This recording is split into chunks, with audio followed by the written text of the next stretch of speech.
ପୂଜାରୀ ବାବୁ ଆପଣଙ୍କ blood group କ'ଣ? ମୋର ଓ ପଜିଟିଭ ସାର୍। ଦେଖନ୍ତୁ ପୂଜାରୀ ବାବୁ, ଆପଣଙ୍କ ପୁଅର କଣ୍ଡିସନ୍ ବହୁତ ଖରାପ। ତା ଦେହରେ ଟୋଟାଲି ବ୍ଲଡ୍ ନାହିଁ। ତାକୁ ଏବେ ଇମିଡ଼ିଏଟ୍ ଏବେ ନେଗେଟିଭ୍ ବ୍ଲଡ୍ ଦରକାର।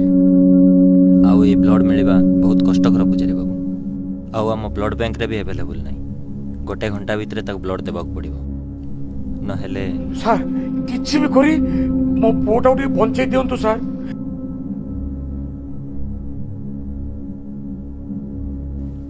ପୂଜାରୀ ବାବୁ, ଆମ ପାଖରେ ଏବେ ନେଗେଟିଭ୍ ବ୍ଲଡ୍ ଅଛି, କିନ୍ତୁ ସେଇଟା ଆପଣଙ୍କ ପୁଅ ଦେହରେ ଚଢ଼େଇ ହେବ। ମାନେ ଚଢେଇ ହବନି? ଚଢେଇ ହବନି କାହିଁକି ସାର୍? କାହିଁକି ଚଢ଼େଇ ହେବନି ମାନେ, ଯାହାର ଏବେ ନେଗେଟିଭ୍ ବ୍ଲଡ୍ ସେ ହେଉଛି ଆମର ରଘୁର। କାହିଁକି ହବନି ସାର୍? ରଘୁ, ତୁ କଣ ଚାହୁଁନୁ ମୋ ପୁଅକୁ ରକ୍ତ ଦେବା ପାଇଁ? ରଘୁ ରକ୍ତ ଦେଇପାରିବ ପୂଜାରୀ ବାବୁ, ଆଉ ସେ ବି କହୁଛି ଦେବାକୁ।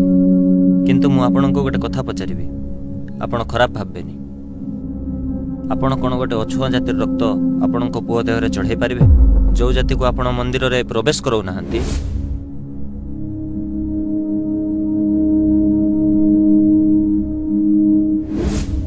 ଯେଉଁ ଜାତିର ଛାଇ ପଡ଼ିଲେ ଆପଣଙ୍କ ପଇତା ମାରା ହେଇଯାଉଛି, ଯାହାର ସ୍ପର୍ଶ ମାତ୍ରକେ ଆପଣ ନିଜକୁ ଅପବିତ୍ର ମନେ କରୁଛନ୍ତି, କ'ଣ ସେଇ ଜାତିର ରକ୍ତ ଆପଣଙ୍କ ପୁଅର ଦେହକୁ ଗଲେ ଆପଣଙ୍କ ଜାତିରେ କିଛି ପ୍ରଭାବ ପଡ଼ିବନି?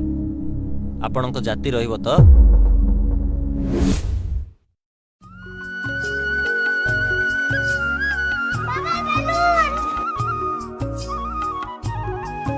ମା ଥାଉ, ଆଉ ଗୋଟେ କିଣିଦେବି ତୁମକୁ। नहीं मो बाबा मते सेटा आगा दरकार। ପୂଜାରୀ ନନା, ପୂଜାରୀ ନନା, ନନା, ମା ଏଇଟା ଥାଉ, ଆମେ ଆଉ ଗୋଟେ କିଣିବା।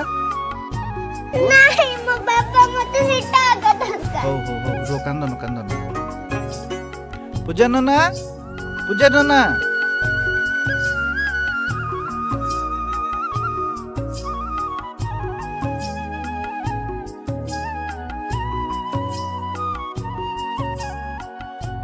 ରଘୁ, ତୋର ସାହସ କେମିତି ହେଲା ମୋ ଘର ଭିତରେ ପଶି ପୁଣି ମୋର ତୁଳସୀ ଚୋରାକୁ ଛୁଇଁ ଦେବାକୁ? ନନା ଝିଅର ବେଲୁନଟା ଆସିଲା ତ। ଚୁପ! ତୁ କଣ ଛୋଟ ଛୁଆ ହେଇଛୁ? ତୁ ଜାଣିପାରୁନୁ? ତୁମେ ହେଲ ଗୋଟେ ଅଛୁଆ ଜାତିର ଲୋକ। ଜାଣିଛୁ, ତମ ଭଳି ନିଚ ଜାତିର ଲୋକର ଛାଇ ପଡିଲେ ଆମର ପଇତା ମାରା ହେଇଯାଏ। ଏକଥା ଜାଣିନୁ? ହଁ, ପୁଣି ଘରେ ଭିତରେ ପଶି ମୋର ତୁଳସୀ ଚୋରାକୁ ଛୁଇଁ ଦେବୁ? ତୋର ସାହସ କମ ନାହିଁ? ତୁଳସୀ ଚୋରାକୁ ଛୁଇଁଲୁ ମୋର ଏ ଘରଟାକୁ ଅପବିତ୍ର କରିଦେଲୁ। ହଁ, ଆଗକୁ ଆଉ ଏମିତି ହବନି ନନା, ମୋର ଭୁଲ ହେଇଗଲା, ମତେ କ୍ଷମା କରିଦିଅନ୍ତୁ। କ୍ଷମା କହିଲା କଣ ନା? କ୍ଷମା ଭୁଲ କରିଦେଇକି କ୍ଷମା ମାଗିବା ତୁମ ନିଜ ଜାତିର ଗୋଟେ ପ୍ରକୃତି। ଆରେ ଏଇ ମଣ୍ଡକ, ତୁମେ ହେଲ ସବୁ ନିଜ ଜାତିର ଲୋକ, ଆଉ ଆମେ ହଉଛୁ ଜାତିରେ ବ୍ରାହ୍ମଣ। ଚାଲ, ବାହାର ମା ଗଲା, ଭୁଲ ହେଇଗଲା। ବାହାର ଏଠୁ। ଲକ୍ଷ୍ମୀ, ଲକ୍ଷ୍ମୀ, ହେ ଗଙ୍ଗା ଜଳ ଆଣିଲ, ସବୁ ଘରଟାକୁ ପୁରା ଅପବିତ୍ର କରିଦେଲା। ପୂଜାରୀ ବାବୁ, ଆପଣ କେତେ ବଡ଼ ଅନ୍ଧବିଶ୍ୱାସରେ ଦୁନିଆରେ ବଞ୍ଚୁଛନ୍ତି ଭାବନ୍ତୁ। ଯଦି ଏ ଜାତି ନୀତି ଭେଦଭାବ ଥାନ୍ତା, ଏ ହସ୍ପିଟାଲ, ଆମେ ଡାକ୍ତର ଏଠି ନଥାନ୍ତୁ।